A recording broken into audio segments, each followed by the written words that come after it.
First Samuel chapter 25. David, Nabal, and Abigail.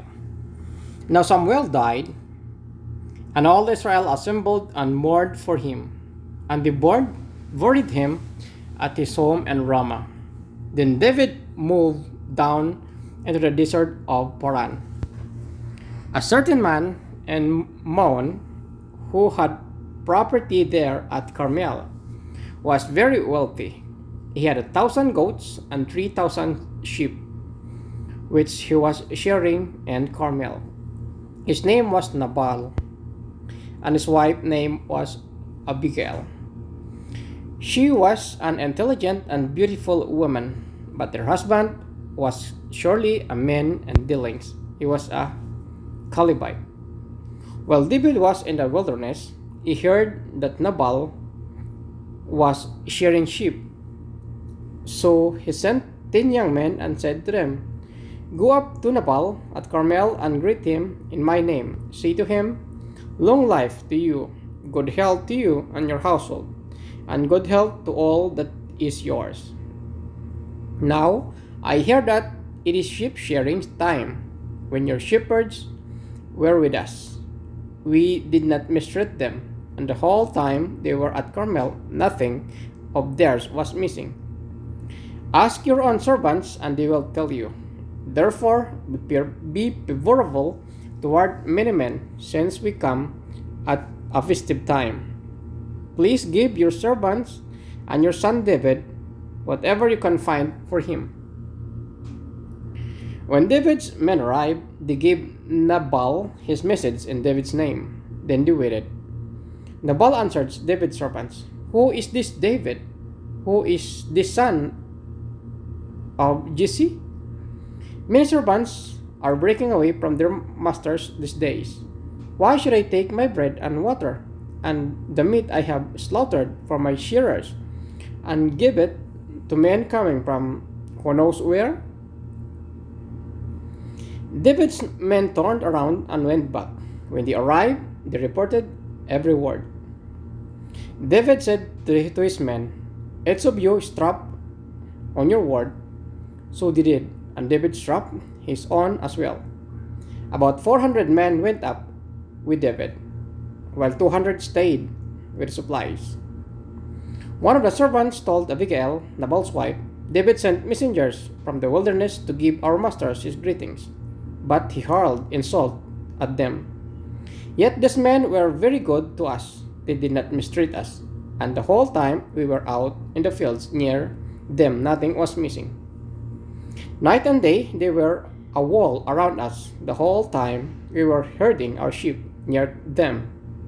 Now think it over and see what you can do, because disaster is hanging over our master and his whole household. He is such a wicked man that no one can talk to him." Abigail acted quickly. She took 200 loaves of bread, 2 skins of wine, 5 dressed sheep, 5 sheah of roasted grain, 100 cakes of raisins, and 200 cakes of pressed figs, and loaded them on donkeys. Then she told her servants, "Go on ahead, I will follow you." But she did not tell her husband Nabal. As she came riding her donkey into the mountain ravine, there were David and his men descending toward her, and she met them. David had just said, "It's been useless, all my watching over this fellow's property in the wilderness, so that nothing at this was missing. He has paid me back evil for good. May God deal with David, be it ever so severely, if by morning I leave alive one male or all who belong to him." When Abigail saw David, she quickly got off her donkey and bowed down before David with her face to the ground. She fell at his feet and said, "Pardon your servant, my lord, and let me speak to you. Hear what your servant has to say. Please pay no attention, my lord, to that wicked man Nabal. He is just like his name. His name means fool, and folly goes with him. And as for me, your servant, I did not see the man my lord sent. And now, my lord, as surely as the Lord your God lives, and as you live, since the Lord has kept you from bloodshed and from avenging yourself with your own hands, may your enemies and all who are intent on harming my Lord be like Nabal. And let this gift, which your servant has brought to my Lord, be given to the men who follow you. Please forgive your servant's presumption. The Lord your God will certainly make a lasting dynasty for my Lord, because you fight the Lord's battle, and no wrongdoing will be found in you as long as you live. Even though someone is pursuing you to take your life, the life of my Lord will be bound securely in a bundle of the living by the Lord your God.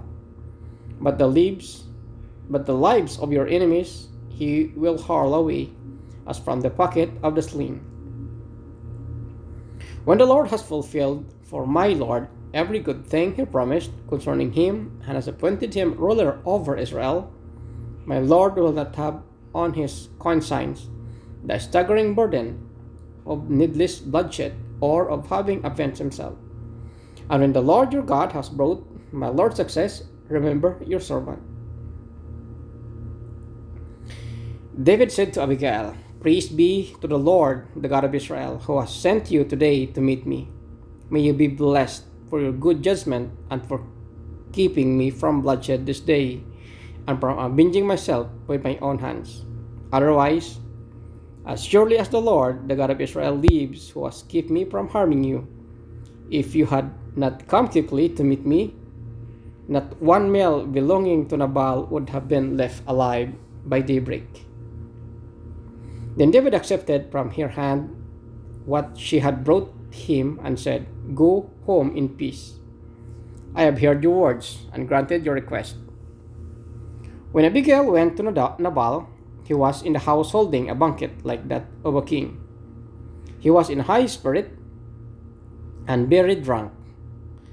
So she told him nothing at all until daybreak. In the morning, when Nabal was sober, his wife told him all these things, and his heart failed him, and he became like a stone about 10 days.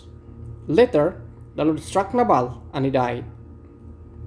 When David heard that Nabal was dead, he said, Praise be to the Lord, who has upheld my cause against Nabal, for treating me with contempt.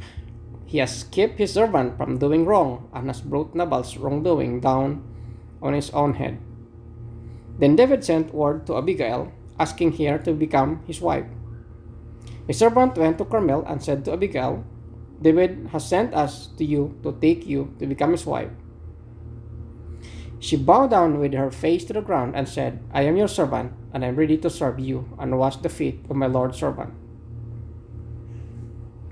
Abigail quickly got on a donkey and attended by her 5 female servants, went with David's messengers and became his wife. David had also married Ahinoam of Israel, and they both were his wives. But Saul had given his daughter Michal, David's wife, to Paltiel, son of Laish, who was from Kalim.